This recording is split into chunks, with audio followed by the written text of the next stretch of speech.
Njatuliriza nawe atulaba Kampala Media TV njagala okulamusaako muganda wange mu ngeri y'enjawulo ate weebale nnyo weebale ddala okulabika nga otugoberera munnange ky'okoze kye kisinga ate mu abasubscribinze mbagamba nti mwebale nnyo mwebalire ddala namwe abatana bakusubscribinga munnange nkugamba nti beera nga ate osubscribinga omukutu guno osobole okulabika nga ofuna amawulire ago ge weetaaga okulabika nga otegeera.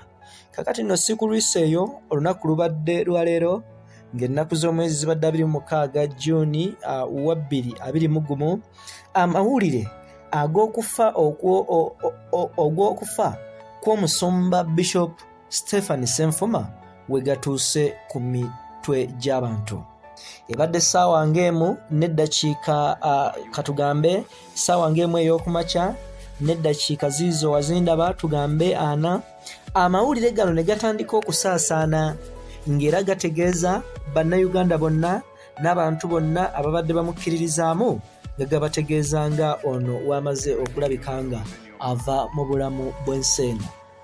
Mu kiwandiiko kye tufunyeeko kopi gw'omulungi atuwuliriza nga kino kiva mu buweereza bw'abadde akulembera ng'era buno bumanyiddwa nga United Christian Center oba buyite UCC obusangibwa wali e Makerere Kikoni.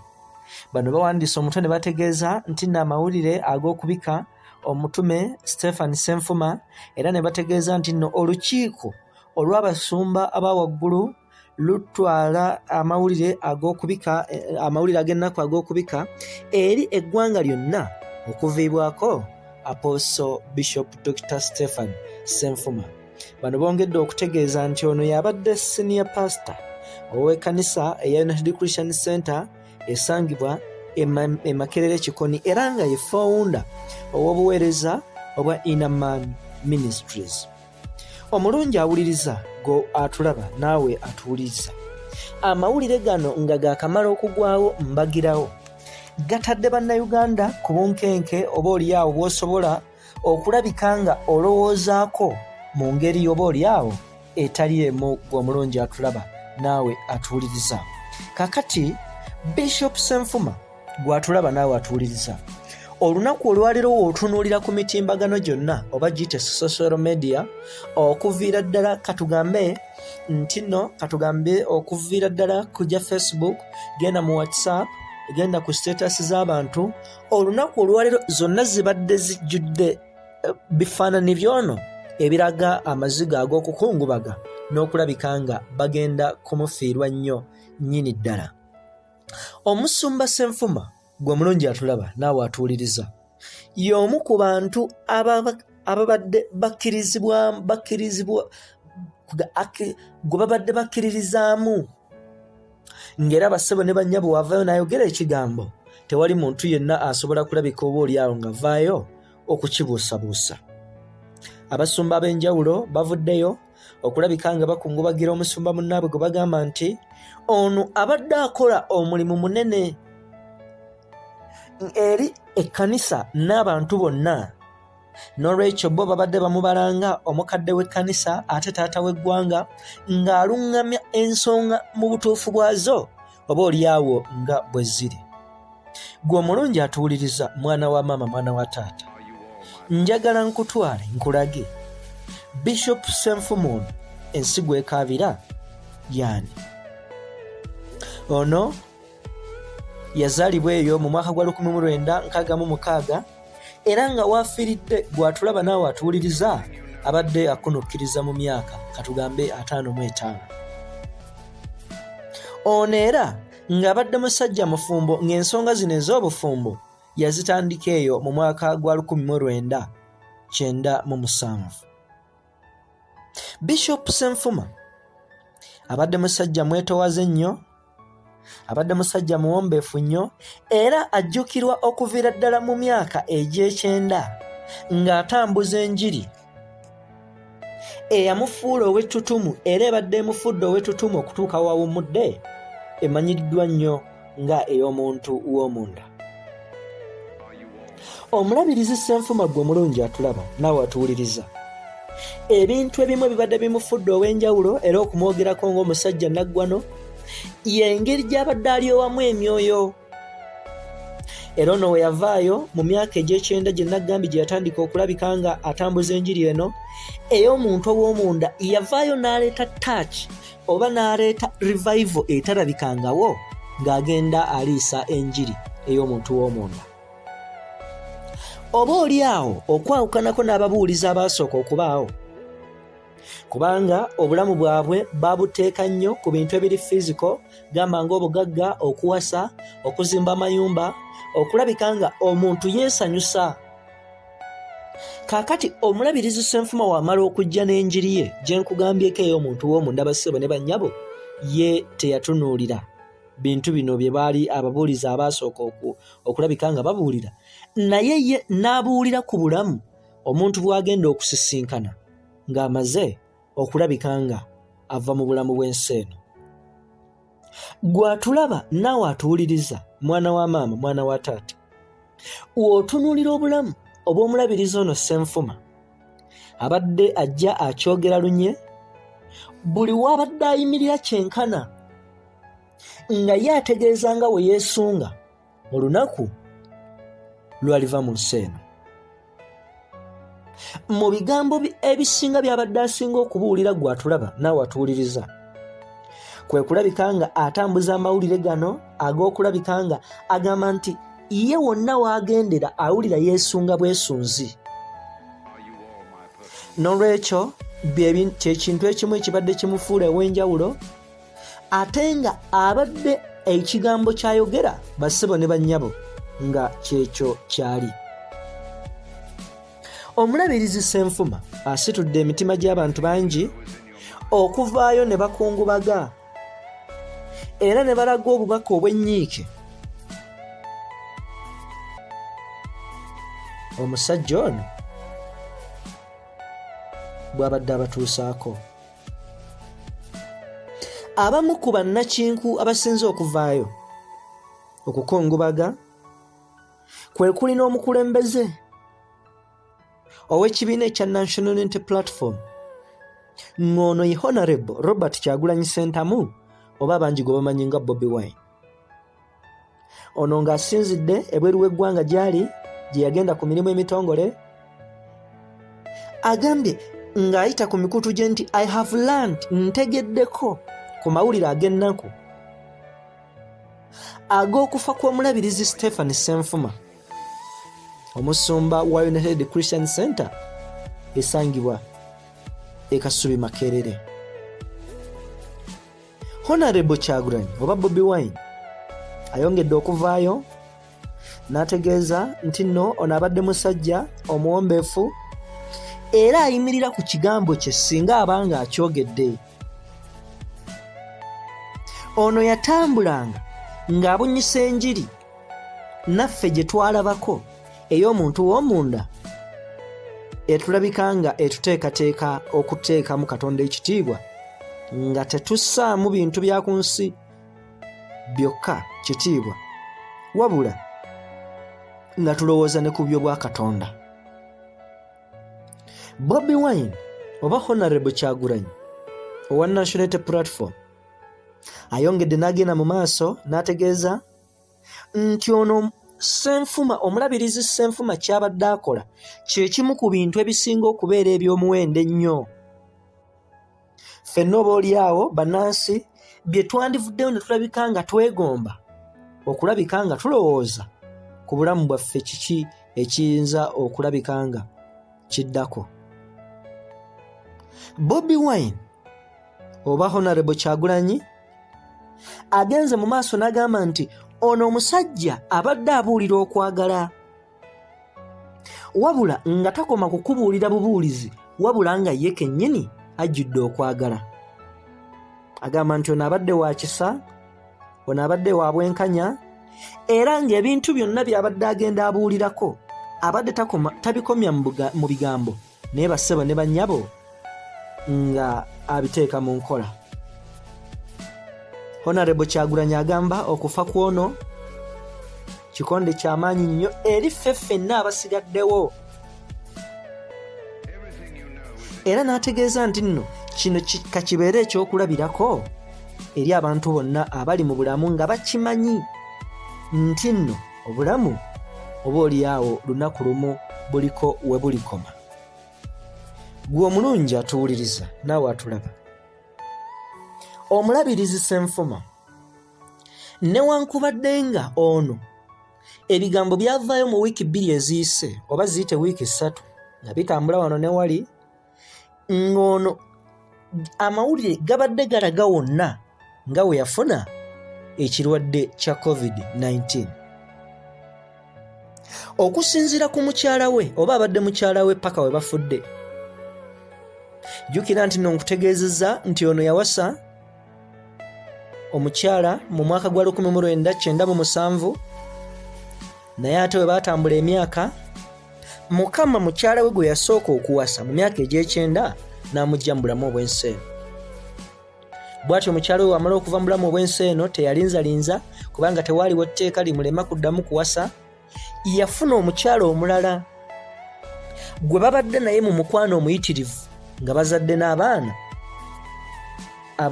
ababadde bakyali abato, oba oli awo omulabirizi balese nga bakyali bato. Omukyala ono gwe yawasa amannya ge amatuufu, amannya ge ye Favour Senfuma. Era ng'ono bamaze n'omwami we mu bufumbo okumala emyaka 14.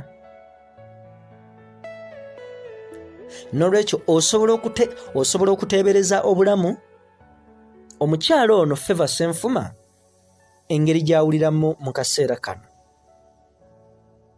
Omukyala ono y'omu ku bantu ababadde immediate person oba abajjanjabi b'omusajja wa Katonda ono wabadde akyali mu bulamu bw'ensi eno. Era avuddeyo n'annyonnyola ku mbeera nga wabadde akyali mulamu. Favour Senfuma agamba nti mu wiiki 2 n'ekitundu emabega eziyise weewaawo ezikunukkirizamu 3, embeera y'omwami we yasobola okulabika nga etabuka, mbagirawo nga yakamala okuva ku kituuti okubuulira. Bwe batyo baasalawo bagende mu ddwaliro okulaba embeera bw'eri, era ne balabika nga abasawo abakugu bamwekebejja. Mu ngeri ey'ekikugu ono n'agenda wali ku ddwaliro lya Platinum Hospital, abasawo ne balabika nga basobola okulabika nga bamukolako, naye nga bakizuula nti yalimu ekirwadde kya COVID-19. Favour Senfuma agamba nti kino kyamukuba enkyukwe, era mu kaseera ako naye ne balabika nga bamukebera, era naye ne bamusangamu ekirwadde kya COVID-19. N'omwana waabwe omu basobola okukebera abantu b'ewaka bonna, naye ne ku bantu b'awaka ne basobola okusangamu omwana omulala omu nga naye ayina ekirwadde kya COVID-19. Mu nnaku ey'ekitalo Favour Senfuma wabadde agezaako okutegeeza abakungubazi ab'oku Innerman oba ku UCC, ategeezezza nti mu kaseera kano yawulira nga obulamu tamanyi kikyayinza kulabika oba oli awo ngazzaako. Agamba okusinziira ku mateeka ga COVID tewaali muntu mulala yenna akkirizibwa kulabika nga bano abasemberera. N'olwekyo kyamuwa akaseera akazibu ye ng'omukyala eyalina okulabika nga abeererawo omwami we mu kaseera kano. Favour Senfuma agenze mu maaso n'ategeeza nti newankubadde ng'omwami we yali mu kaseera ako anafuye, ate newankubadde nga naye baali bamuzuddemu ekirwadde kino ekya COVID-19, naye bassebo ne bannyabo ye kyajja kimukosezza, era nga obubonero alina butonotono, ng'ekitegeeza asobola okulabika nga akola emirimu n'asobola okulabirira omwami we. Favour Senfuma agamba nti embeera y'omwami we oba gw'abadde ayita mukwano gwe yayongera okulabika nga etabuka buli lunaku olukya, era bano bavaayo ne bafulumya ekiwandiiko ekyafunikako kopi mu ggwanga wano lyonna nga kitegeeza ng'omusumba Senfuma obulamu bwe butali bulungi. Wuliriza,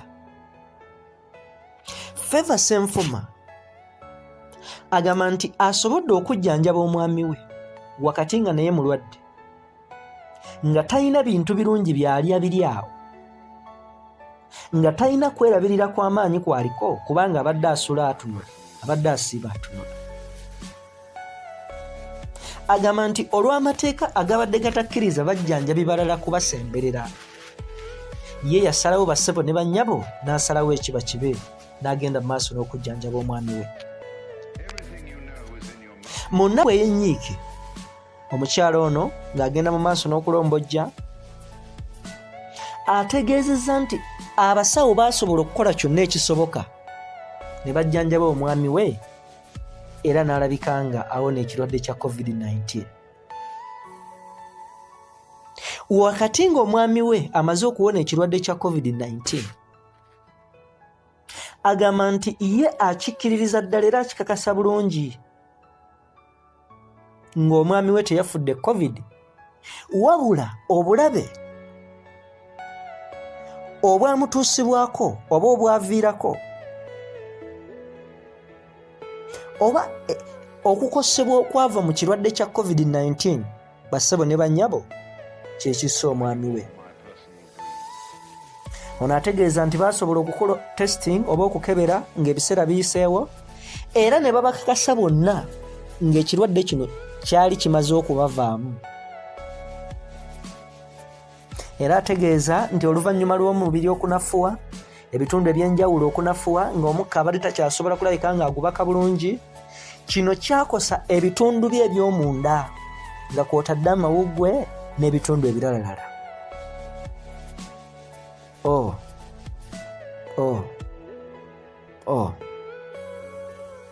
Wabula Favour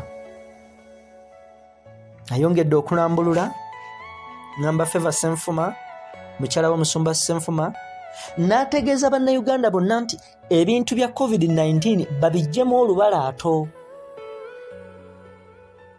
kubanga ategeezezza nti ye ng'omuntu yamulumako ate asobodde n'okujjanjaba omuntu bassebo ne bannyabo alumiddwa ekirwadde kino ekya COVID-19. Gwe atulaba naawe atuwuliriza mwana wa maama, mwana wa taata. Favour Senfuma agamba nti walaba omuntu agamba nti COVID-19 bya bufuzi, ayongerera ddala bassebo ne bannyabo okulabika ng'amwewuunya. N'olwekyo agambye nti akikkiririza ddala nga bo essaala abantu n'abantu ze babadde basaba Katonda abadde aziwulira, naye bassebo ne bannyabo ne Katonda abadde ayagala omwami we.